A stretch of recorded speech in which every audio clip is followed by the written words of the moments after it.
In Colorado, collecting rain from your own roof is a misdemeanor. A law dating to 1879 says that water belongs to someone else before it hits your gutter. Think about that. Water falls from the sky, it lands on your property, and the state says it's not yours. Meanwhile, the average American household spends over $350 a year on bottled water. A rain barrel system costs under $80 once. It collects hundreds of gallons for free, where it's legal. By the end of this video, you'll know exactly which states restrict collection, why those laws exist, and how to build a legal, efficient rain catchment system wherever you live. To understand how rain became someone else's property, you have to go back to the gold rush. Welcome. If you believe basic survival skills shouldn't require a permit, you're in the right place. This channel exists because practical knowledge that kept people alive for centuries is being quietly buried under regulations, marketing, and corporate convenience. Subscribing isn't about following a channel. It's about joining a community that refuses to let simple, proven skills disappear. When we dig into what works, what's been suppressed, and what you can do about it. No gatekeeping, no fluff, just information you can act on. Now let's dig into where this law actually came from. The 1850s, Colorado Territory. Thousands of miners flood the Front Range chasing gold and silver. They need water. Massive quantities of it. Not for drinking, for sluicing ore out of mountainsides, so they establish a rule. First in time, first in right. If you claim a water source first, it's yours, period. Doesn't matter who owns the land it crosses. This becomes the Prior Appropriation Doctrine. It gets written into the Colorado Constitution, Article 16. Every drop of water in the state, whether it's in a river, a creek, or falling from the sky, is legally classified as tributary to a stream system. That last part is the key. Rain that lands on your roof isn't yours. Legally, it belongs to whoever holds the downstream water right. A mining company, a ranching operation, an irrigation district. The law was never written to punish homeowners. It was designed to protect industrial claims during a territorial expansion. The problem is simple. It never evolved. An 1870s mining regulation still governs a 21st century suburban homeowner standing in their own backyard. For over 100 years, that framework went mostly unchallenged. Other Western states adopted similar doctrines. Utah, Nevada, parts of Oregon. Water rights became property rights. And property rights, once established, don't get surrendered easily. The people who hold senior water claims have enormous legal and financial incentive to keep the system exactly as it is. So the law is old. But is the science behind it even accurate? What we've covered today is one chapter. Inside the vault, we go deeper. Water purification methods that work without electricity, off-grid filtration systems you can build from hardware store parts, long-term water storage strategies that keep your supply safe for months, food preservation techniques that predate refrigeration by centuries. Every topic gets the same treatment. History, science, step-by-step instructions. No filler. That's no fear-mongering, just research you can use. Link is in the description. But before you go anywhere, let's look at what modern science says about rainwater collection. In 2007, the Colorado Water Conservation Board commissioned a study on residential rainwater harvesting. The findings were striking. In many Front Range locations, 97% of precipitation that falls on a residential rooftop never reaches a stream system. 97%. It evaporates. It soaks into the soil. It's absorbed by vegetation. It never makes it to the waterway that the law says it belongs to. The entire legal premise of Western rainwater restriction rests on the idea that your rain barrel is stealing water from downstream users. The science says that premise is functionally wrong.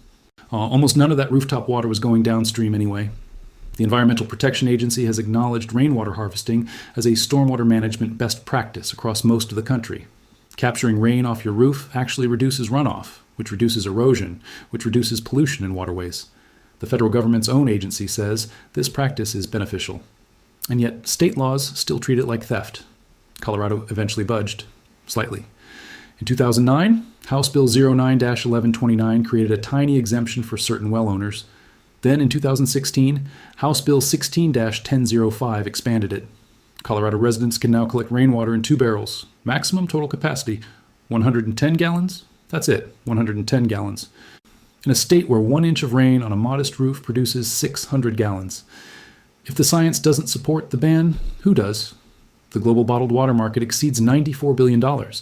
Companies like Blue Triton, PepsiCo, and Coca-Cola sell filtered water at roughly $1.50 per gallon. Municipal utilities charge about 0.4 cents per gallon. Rainwater after your initial setup costs $0 per gallon. A basic rain barrel costs $35 to $80, one purchase. No subscription, no monthly bill, no brand loyalty required.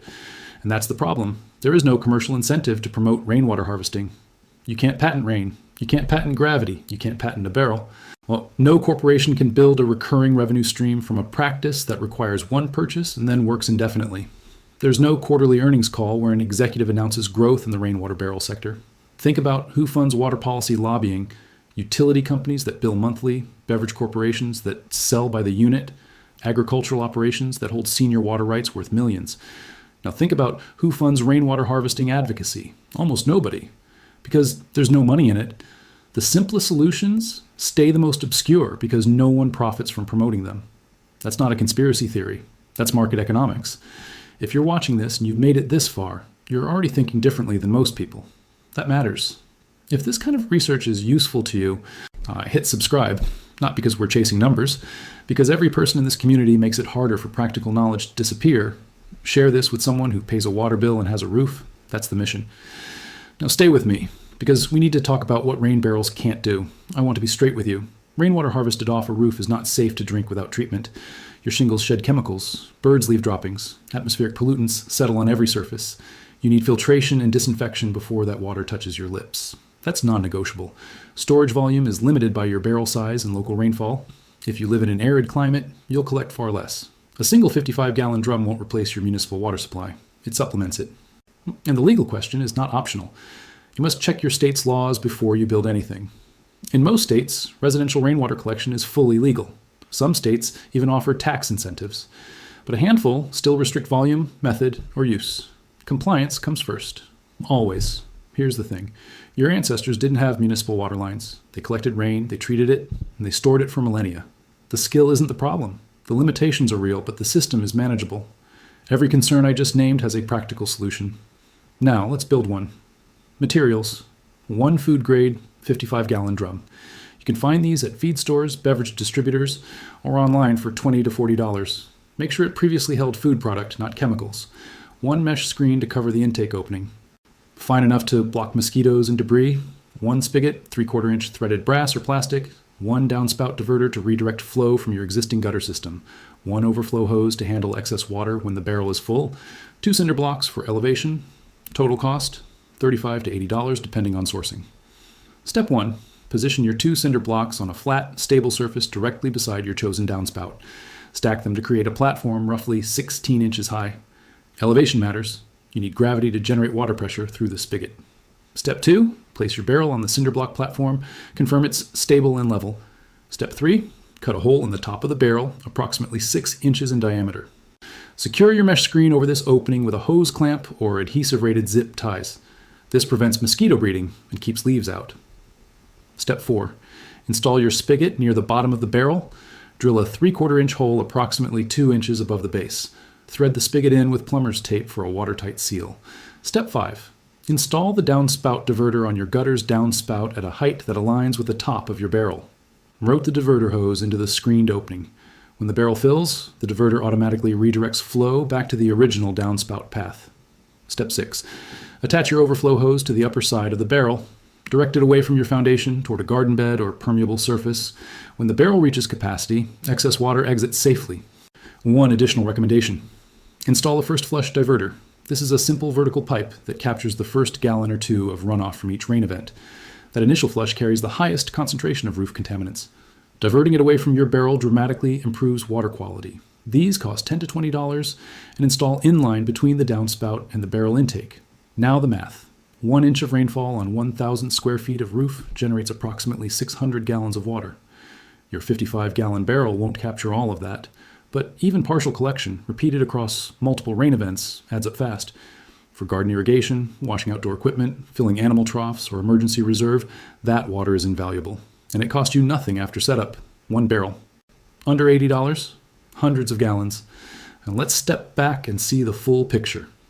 A law written for 1870s miners still tells modern homeowners they can't collect rain off their own roof. The science says 97% of that water was never going downstream anyway.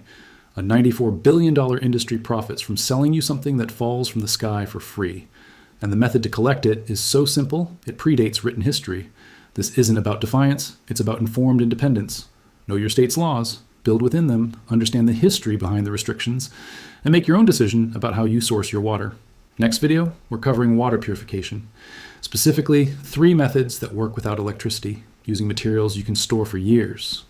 Because collecting rain is step 1, making it safe to drink is step 2. That link will be here when it's ready. If this was useful, send it to someone who doesn't know their state's rainwater rules. That's how practical knowledge survives, not through algorithms, through people who share it on purpose, one barrel, one storm, hundreds of gallons, and nobody had to sell you a subscription.